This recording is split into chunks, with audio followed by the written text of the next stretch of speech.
We're never gonna make it on time before YouTube explodes. Oh yes, we will. That's because we're on fast, reliable public transportation. Oh, okay. Phew, that's a relief.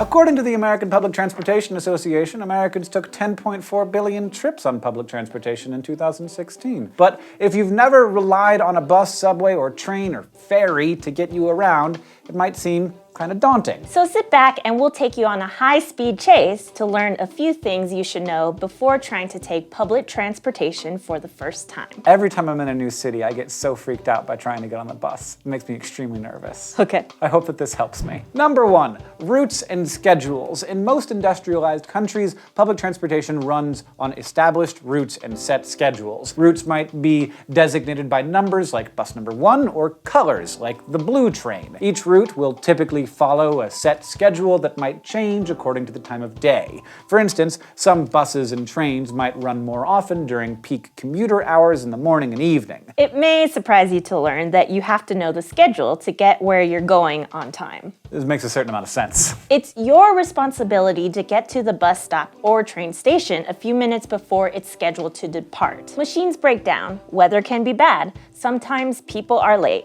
It happens. The thing about schedules is that you need to be on time, even if the bus isn't. Number 2. Learn the schedules and the routes. In the dark days before smartphones, you usually had to rely on printed signs and fold out paper maps to figure out what the bus schedule was gonna be. These days, most transit systems offer some kind of smartphone app unique to the area that will let you plug in your current location and your destination to show you the routes and schedules instantaneously. Smartphone apps also often send out alerts letting you know if there's been an accident and your bus will be late. These alerts won't always be 100% reliable because, well, technology, but it's better than nothing. Even if your transit system doesn't have its own app, bigger apps like Google Maps, Embark, or Travelert will probably cover the basics. You can also look up the timetables on the website before you leave, or do it the old-fashioned paper map way. Find your destination on the map, figure out what line runs closest to it, trace it back to the stop that's closest to you. You may need to transfer lines at a transfer station or a shared stop in the middle, and then check the arrival and departure times for each line you're taking. Number 3, get on the bus or train or ferry. So of course you need to figure out where the stop is. If you're in a busy city with a big transit system, this can be confusing. Take a minute to consider which direction the bus you're taking is going and what side of the street that would be on. That's an important tip. I've made this mistake. Sometimes the stop you want isn't across the street from the one that's going in the opposite direction because of the way streets are laid out, so try to look around a bit to see if there's a stop further up the way. Keep in mind that your stop might be inside of a building or underground as well. It helps to double check Google Maps or your transit app or a paper map to make sure that you're in the correct spot. Oh, and make sure you're getting onto the correct bus or train. Sometimes one stop will be used by multiple lines, so it can be easy to accidentally get into the wrong vehicle. Finally, if you're super stuck, it's okay to ask a friendly passerby or transit employee if they can point you in the right direction too.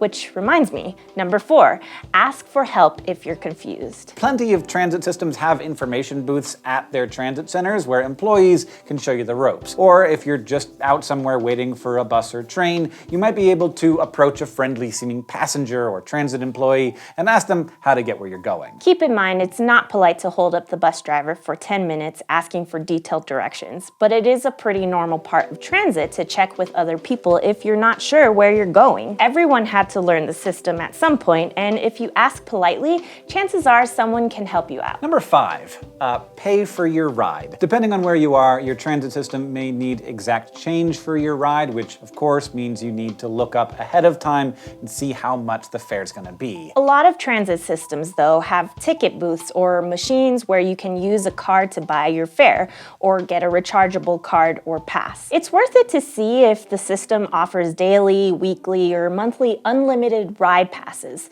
They're usually a good deal. Number 6, other passengers. Now the thing about public transportation is that there's a good chance that you will be surrounded by a lot of people, and you won't have all that much control over who you're sharing the space with. The vast majority of people taking public transit are like you, trying to get somewhere without a hassle. But you can expect the occasional intrusive person or overly chatty stranger. If you'd like to get where you're going without interacting with strangers, that's okay. Your best defense is to wear headphones or earbuds and bring something to do, like reading a book or watching a video on your phone. Unfortunately, that doesn't mean that some people won't still try to invade your space in not awesome ways. Harassment is unfortunately commonly reported on many mass transit systems. If someone's making you feel uncomfortable, you can get up, move to another seat, and try to engage with a friendly bystander to help diffuse the situation or distract the harasser. You can also report the incident to the transit authority itself, which helps organizations understand the extent of the problem and take steps to protect riders. Some organizations, including the MTA in New York and the LA County Metro, have forums on their websites where you can report incidents. Number 7, be polite to other passengers. Public transit might force you to sit or stand closer to strangers than you would like, but it's part of the reason that transit systems are more affordable than taking a personal car. When you're using public transport, keep your hands, knees, and belongings to yourself. Avoid the man spread. Sometimes you'll get on the train and there'll be lots of seats and you'll just put your bag on the seat next to you, and then a few stops later, suddenly there aren't a lot of seats. Take your bag off the seat so somebody can sit there.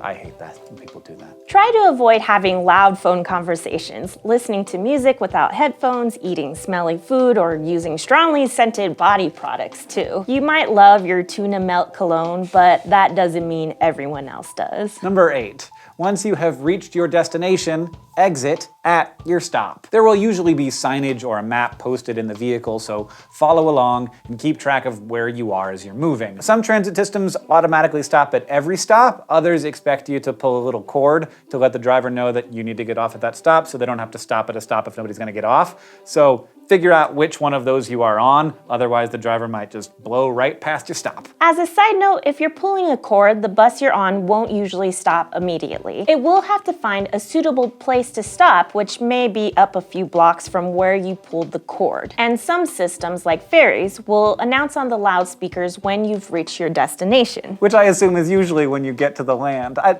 don't know a lot about ferries, but congratulations! You've made it to your destination. If you've got tips on how to use public transportation, leave them in the comments below. And if you want to learn more about how to navigate being an adult in our modern world with Rachel and I, subscribe to our channel at youtube.com/learnhowtoadult. We're never gonna make it on time before YouTube explodes. It stopped.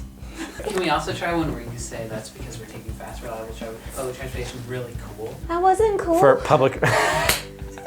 Say it like really cool, though. Yeah. Americans took 10.4 billion trips. One time I asked for help at the DC airport, and the guy looked at me and said, "Do I look like I work here?" No. You look like you were. No, I thought he was just a guy, like I was asking a guy where the taxis were. As a side note, if you're... Such a good high five!